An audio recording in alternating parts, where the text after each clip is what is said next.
Hi there, this is your friend Anna, and the question that I've been getting the most from all of my friends is what are we wearing? This age-old question isn't just about choosing an outfit, it's about choosing how we present ourselves to the world. I created the I Want Her Shoes podcast to dive deep into what it means to dress with intention, whether you're heading to a council meeting or just having a casual day out with your family. Join the conversation as we explore the power of personal style and the decisions that shape our public personas. Put on your favorite pair of shoes and step into my closet.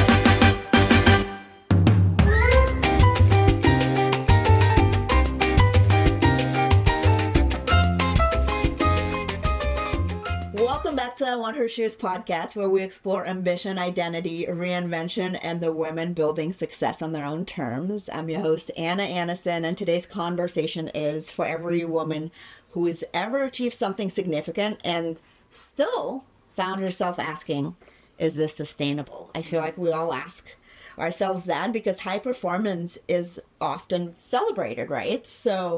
But what happens when success comes at the expense of your health or your relationships or even your peace of mind, which probably is the most important? And today's guest knows a thing or two about performing under pressure. Marisa is a former professional golfer and one of the most decorated student athletes in Clemson history. That's amazing. And now she's a high performance advisor helping executives, entrepreneurs, and leaders create what she calls a personal operating system, which is a framework for achieving extraordinary results without sacrificing things that really matter. And I was actually at one of your, I think it was actually kind of in the beginning, you were starting to do that. And I really loved your story. And I thought that how you're applying your experience from golf and like the discipline and everything and how you're translating into this other world is brilliant. So I'm really excited to dive in. Thank you. And this is a conversation about discipline, leadership, burnout, energy, ambition, and creating a version of success that actually feels good to live, right? Like versus just like always trying to like get to the next thing. Because I feel like a lot of people just find yourself like in the hamster situation. And you're time again. Well, Marisa, before we dive into all these things, can you tell us about yourself? Where did you grow up? And how did you end up back in this area? Now I know you're back in Fort Lauderdale, So born and raised in South Florida. I went to high school here, played junior golf. I was then recruited to Clemson University, and I led our team to the national championship for the first time in the history of the program, which is a pretty cool time. And then from graduating from Clemson, getting my master's, I then turned pro, and so was competing all over the country until about 4 years ago. I made the decision to come back, where I came back to Miami. Now I go back between Miami and Fort Lauderdale, and it's been a super rewarding ride. No, that's amazing. And I met you probably around 3 years ago, after you moved here, through our friend Nicole, who is amazing. So Marisa, golf is one of the most mentally demanding sports in the world, and you shared that story. What did the years of competing at an elite level teach you about pressure, discipline, and also performance? Yeah, oh my gosh, I would call it an entire journey of self-mastery in every component, right? Physically, mentally, and emotionally. And so I think what I really learned throughout the course of all of those stages, again, from junior golf to playing golf professionally, and now even in my life as an entrepreneur, personally and professionally, that it comes down to getting so clear on what does that ideal world look like to you in every aspect, and being tunnel vision on doing what it takes to get there, and being able to quiet all of the noise and the chaos that we're inevitably going to experience on this ride, and create that calmness from within and that certainty within yourself. That's super powerful. Yeah, no, that's amazing. And I think most people think high performers simply just work harder. But you've built an entire practice around helping people operate differently. What do most people get wrong about high performance? Because I feel like it's all about high performance. Like, you need to be high performers. No, right? It's like 100% in this area. And so what I found is that what I tend to see is that high performers are living in the extremes. And so it's so important to actually do the small routines and rituals that compound over time and lead to massive results. So it's not just going tunnel vision all in on your business and completely neglecting your health and your family and whatever it is that's most important to you. It's having the ability to really zoom out and say, okay, what is most important and what are those minimum standards that I need to be hitting in order to move the needle in my work life as well as my family and within my health. And so that's where we'll be able to zoom out and really get very intentional about, okay, how can we have the whole package without dropping the ball in one area because we're so tunnel vision on the other. Yeah, and I think that's very hard because I feel like a lot of the time you do have to work 12 to 15 hours a day when you start a business. But then, like, you literally don't have anything time to do anything else, right? Yeah. So, and there's seasons to that. So that's where it's such an important ritual to be able to zoom out and say, okay, you know, we don't have infinite time. So with the finite time that we have, how can we be extremely intentional and making sure that we're doing those tasks that really move the needle and just prioritizing, okay, let's say we have 30 days that we want to set these containers of, okay, this is really important for me to go all in because I'm prepping for a launch in my business. Okay, and then how can we have the next 30 days that maybe we're spending more time with family, we're going on that vacation. And so you're able to shift depending on that season. And that season could be 30 days, it could be a week, it could be 90 days, it could be a year. And having that ability and someone like myself to come and really help you pull yourself out of the hamster wheel and hold you accountable to making intentional decisions based on what season you're in is super powerful. Yeah, no, I agree. And let's now talk a little bit about personal operating system. What is that? And it sounds to me leaders needed, people needed, because they do need to be pulled out of this. Yes, totally. I mean, it is literally the system that I created for my own well-being, health, and performance when I was competing. And so really what it is it's a systems and process and a framework that I've created to help be a top performer and be extremely ambitious in whatever area it is, whatever industry it is that you're working in professionally, while also not compromising your health, your relationships, and your own value system. Do you even know what your values are? And then how can I support my clients in really understanding and uncovering what that is for them authentically, and then making sure that their calendar and their activities and their commitments actually align with wherever it is that we're building towards. No, I think that's wonderful, and we need more of this, because a lot of folks, at least that have been on this podcast or that listen to this, they're going through transitions, you know, they're like in the, so this is like a perfect thing to check out. Yeah. And one of the pillars of your work is energy, and I'm all about energy as well. Yeah. Why do you believe energy management is actually more important than time management? Yeah, well, I mean, that's like, it could be controversial sometimes. Yeah, I mean, it's directly correlated, right? So yes, I am working on time management with my clients, but it is also energy, because how are you showing up in each of those time blocks? And the more energy you have, the more impact that you can create. So there's different levers that we'll identify with my clients on whether it's their sleep habits, their food and the nutrients that they're fueling themselves with, or maybe it's their movement, and really identifying where are those gaps and are they feeling extremely energized and excited to show up every day? All right, great. Then we're going to probably go invest more into the mental or the emotional side. But if they're exhausted every day, they're not really enjoying what they're doing. Okay, the energy is literally the capacity that you have to hold all of these responsibilities. So if you're not taking care of your health and your energy, it's going to be How are you going to do that 15-hour day then? Right? Like, and I think, yes, it is the vessel that you need to invest in order to show up for your family, for your work, in all the different areas. So it is really foundational that we address that. Yeah, no, I think that's a great answer. And so many successful people look great on paper, but they feel exhausted behind the scenes. Yeah.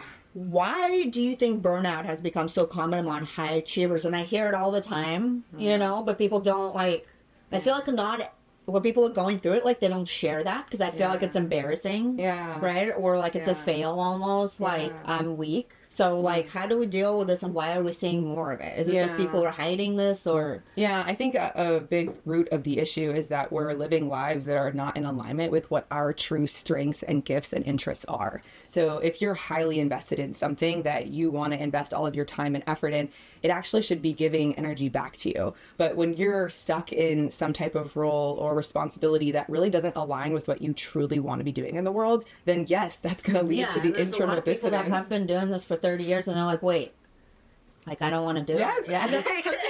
And so that's where we come in and actually, pause to think, is what I'm doing now building the life that I want to create? And that's okay if it's no longer. It may have been aligned in one season of your life, but now it's time to transition into that next season where maybe your values have shifted. Maybe your interests and your endeavors are different than what they were. And that's the beautiful thing of life.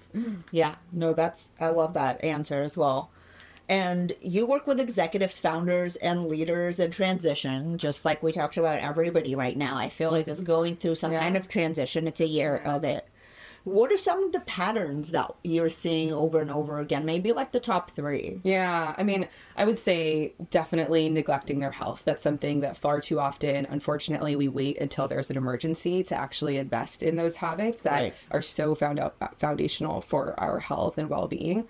As well as our relationships, and neglecting to make time to have those crucial conversations of what it's like to be human. And that could be with your business partner, that could be with your significant other, your family, but how can we make these conversations more approachable in order to build the life that you want? So, getting very clear on what does that vision look like for you and your executive team? What does that vision look like for your family?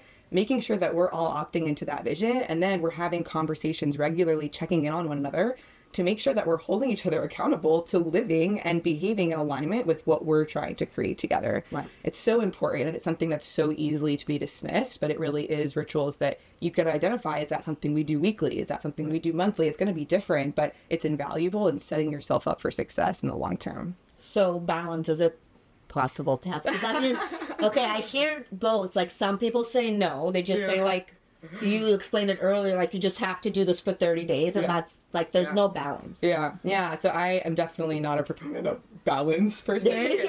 I don't think that all things should be equal. Okay, it's going to be different based on who you are and what your values are and your interests are. What's a better goal then? A better goal would be to, again, get very clear on, okay, ideally, what do you want? And then what we do is that we'll identify those seasons where we're investing more heavily in one thing versus another thing, as well as checking in regularly. So that's something like, let's say, for example, you say that family is very important to you, but even that in itself can be very different from one person versus another. One person would say, okay, well, that means that I want to drop my kids off at school every day. That's a non-negotiable for them that really brings them joy, that they want to show up for their kids. Whereas someone else says, yes, family is important for me, but actually I really prioritize that deep work block that I have in the morning, that I'd rather invest in my work during that time and then show up for my family in the evening, where then I could be fully proud, close the door of what I did in my work life to then show up professionally. And there's different ways that you can express that value to you. I mean, some people say, I have a great relationship with my mom and they only see them once a month. Whereas some people are like, no, I need to see my mom every day. So there's different standards that you need to know what's best for you. And then once we set that regular cadence, that habit and ritual, we'll check in with someone like myself where we'll say, okay, I was there with them once a week. Was that too much or was that actually not enough? And then we'll adjust based on how we feel once we're actually living in alignment with that lifestyle. No, that's great advice. Thank you so much for sharing it. And you've gone through your own evolution from being an athlete to being an advisor. How has your definition of success changed over the years? Because I'm sure it has. Yeah, totally. I mean, I would say that what it comes down to is that I perceive my success no longer from the accolades externally, but more internally, and being as proud of myself and how I feel internally than I was when I had all of the accolades. And we can still pursue those endeavors, but making sure that it actually aligns with what you want intrinsically. And that will actually accelerate your growth instead of fighting against yourself, which we do far too often. It's just listen to those signs of your body, your mind, your heart, your soul. And it actually is way more rewarding and way more successful over time. Yeah, no, that's beautiful. No, thank you so much for sharing that. Yeah. And one thing I noticed in your advisory framework is that relationships are just as important as performance. Why do relationships play such a critical role in leadership? Totally. I mean, if I look back at the most rewarding moments of my career, it was always in relationship with someone else. So when you think about professionally, all of the best contracts and opportunities that I created and that came to me were through relationships that I had developed, whether it was over the course of years or even from showing up and genuinely going to this one event with the intentions of creating great relationships that then led to that opportunity. So professionally, of course, it's extremely important. And then personally, oh my gosh, whether it's with my boyfriend and the challenges that we've experienced together, but then have overcome, or whether it's with the friends that I'm able to be connected with, it's so much better and more rewarding when you're doing it together and being there to support one another, celebrate one another. And there's something that I saw on LinkedIn recently. It was holding the corner, or whose corner of the mat are you holding? And are they holding that corner of the mat for you? And it's so true, you know, are you showing up for other people? And in return, are they showing up for you? And I think that it's so important to be in community with people that you have aligned values and interests, because then they will be there for you and vice versa. And it's just the most rewarding journey. Yeah, no, I completely agree. And I think that's what kind of gives us that extra strength, right? To have not just the relationships, but the community too, right? Like around. Yes. So to be more successful. And many women listening are juggling careers, families, caregiving, businesses, personal goals. What advice would you give to women who feel stretched in every direction? Yeah. And they can't necessarily talk to a coach, you know? They kind of have to figure things out on their own. Yeah, totally. I would say really just hold yourself accountable to zooming out and looking over the course of 1 year, 3 years, 5 years, 10 years. I mean, we have decades on this earth, right? So I think for some reason, well, I guess I shouldn't say for some reason, it is a very valid reason. They have women or babies and a family to take care of right now. But zoom out and say, do I want to be all in for this year for my family, for these 3 years? And then I can invest more heavily in my career after at that point. And again, we're just setting up those containers, whether it's 90 days, a year. Containers, I like that. Yes. Yes, seriously. And then checking in every few weeks on, okay, how does this feel right now? And you can say, okay, I want to take the next 90 days to really go all in on my business. Yes, of course, you're showing up for your family, but maybe not as much. After those 90 days, if you're like, that was horrible, I never want to do that again. Okay, well, hold yourself accountable to making the next 90 days different, right? And that's an exercise in itself that's so powerful. And it's okay. You're going to make mistakes, but making sure that you're pausing to learn from that and understanding and building that discernment of your own values and what you want for your life. Because it is hard. Everyone tells you what you should be doing, but you have to build in those moments to get quiet, pause, and really understand what do you want from within, and then take action in alignment with that. That's great advice. Easier said than done. Yeah, though, you know, totally. you know that, you know. Totally. And that's what it is for the high performers. They're the ones that actually take action in alignment with this lifestyle. It's hard, but those that will actually behave in alignment with that will see the results. Yeah. Truth. And you've worked with some incredibly successful leaders. What separates the people who thrive long-term from those who really burn out quickly? Yeah, again, it comes down to the alignment of them truly enjoying the journey. I mean, I always think of my boyfriend when I think of this, because his career has been extremely challenging. For 11 years, he plays baseball professionally. That's a long career to have. I mean, 11 years is a long time for a baseball player. Yes, and it's by no means a smooth ride. The adversity, the volatility, all of the things, that the uncertainty that he navigates is incredible. And so many people are like, wow, you know, how do you do that? There's so many of his friends that have dropped out because it's just no longer, it's too difficult for them. Right. But because he has the love of the game and the passion for what he's doing and showing up on that journey every single day, he's committed to it. And it's just such a great example of, if you truly love what you're doing, then and probably because he has you by his side too, as a coach to keep him in there, you know. Absolutely. But let's talk a little bit about your style. Because, I mean, as I said, I've seen you a lot in your beautiful, you know, golf outfits. But how has that evolved as you've evolved as well, from being an athlete to, you know, now coach, you know? Yeah, it's been interesting to think about.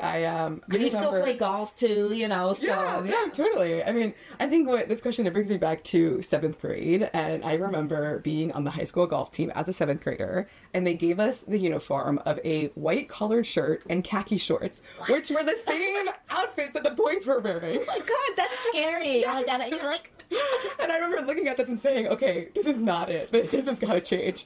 So I literally started calling women's golf brands. And I remember I ended up getting a brand to sponsor our women's golf team as a 7th grader. That, look at you. That's amazing. Yes. Funny enough, the brand was called Loudmouth Golf. So if you can imagine, it was bright, bold patterns that these girls were stepping onto the course and competing in, which I think was just an example of being a trailblazer and saying, listen, this is not how I want to show up. I want to be bold. I want to have fun. I want to be bright, brilliant, and beautiful, right? And so we can do that on the golf course. And now I think that style has really translated to the workplace, and I like bold, bright colors, you know? Like you're wearing now, which I love as well. So I think it's amazing, you know, because I feel like Like, color really gives energy out, and if you're a happy person, I feel like you wear color. Yes. You know what I mean? Like, I feel like, I'm not saying, like, you're depressed if you're wearing all black, because sometimes it's a trend, but I feel like here in South Florida, like, you feel a little happier because you have a little more sun, you know, and you will want to wear more color. Yeah, sure. So, because I feel like it's too hot and black, too. Yeah. You can't go out there, you just get it. Yeah, totally. So. Totally. But what are some of your personal non-negotiables today? Like the habits, practices, or rituals that keep you grounded and performing at your best, like even after? Yeah, I mean, we could do a whole podcast in itself of my routine and all of the things that I'm doing in every area of my life. But one, I would say that, you know, to your point of staying grounded, that's been so important to me is what I call my mental gym. And so every morning I wake up and I fuel my soul of checking in and saying, you know, really tuning in with your body, your heart, your mind, and okay, what do I need in this moment? And depending on the season, there will be different rituals that I'll incorporate into that mental gym routine. So, for example, right now, one of the things that I really enjoy doing is I'll dedicate anchors to some of the things that I know that I want to program my mind in from the moment that I wake up. Yeah, for example, one of the ones that I love and I have always had a part of my routine in some capacity is being rooted, not rushed. And for someone like myself and many top performers, we want to go, go, go. We're fast, we're quick, we execute. However, you know, there's a spectrum of that. And so we need to wheel it back sometimes. And so that's just a really great anchor for me that actually serves as a meditation throughout the entire day where I'm returning back to that centered state of being rooted and not rushed. It's inevitable that we have a lot of things that are going on, but because I have programmed my mind to remember to be rooted, not rushed from the beginning of the day, it's much easier for me to return back to center over the course of the day when inevitably we're going to get off and then we return back. That's really great advice. Yeah. Awesome. And you're going to be a great parent. Like you have all the tools for all this. You know? Well, did you bring a pair of shoes? Yes. Okay, are you wearing them? Yes. Okay, so take one off. Okay. And we can talk about it. Okay, it's funny. I hadn't realized. They're really, really sexy and they're pink too, and they match your outfit. When in Rome, I thought I had. Yes. Okay, let's see what they are and you tell the story. Fun shoes. Okay, so. And they're like, they're like crocodile. Oh yeah. Oops. They're, I guess, a little more complicated than I thought they would be. Here we go. Oh, I guess they would have been nice to see them on, but that's okay. So yeah, describe them for the folk, for those folks that are not. Yes, the reason why I chose these shoes is when I was looking in my closet and I thought, what is a meaningful pair of shoes that I could bring to talk about? And I saw these shoes and I remembered that every time I wear these shoes, I get the most compliments out of any other pair of shoes that I wear.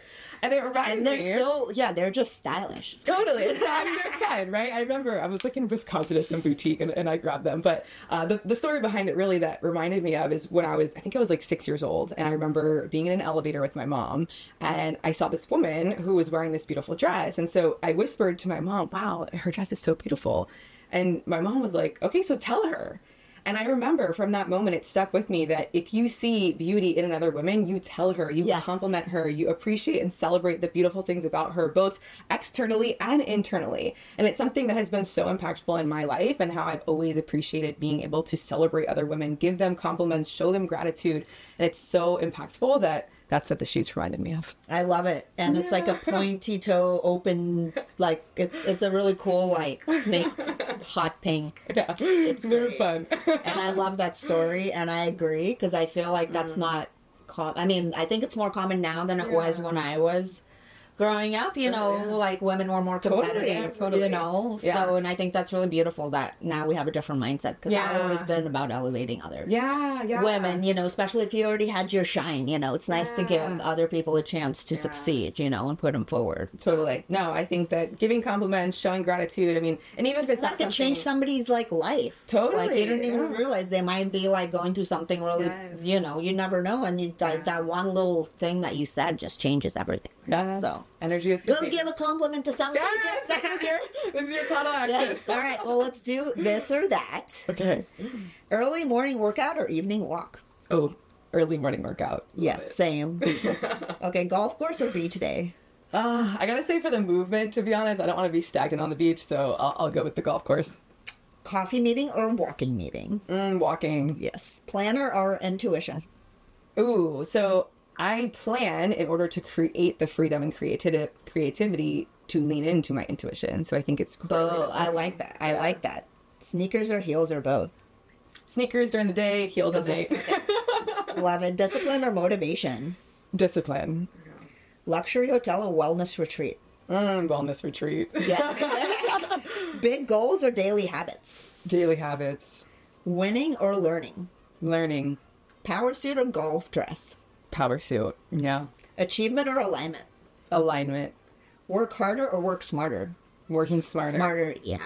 Definitely. Calendar freedom or financial freedom? Oof. Both. Calendar freedom, Yes. but you gotta have the financial freedom to do that. Yes, exactly. Personal growth book or podcast? Ooh, podcast. Perfect round of golf or perfect vacation?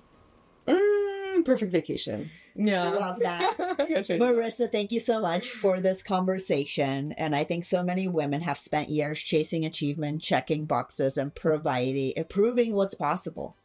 But what I love about your message is that true performance isn't about doing more. It's really about doing it better, right? Like, and finding out what you really actually want to do. Yes.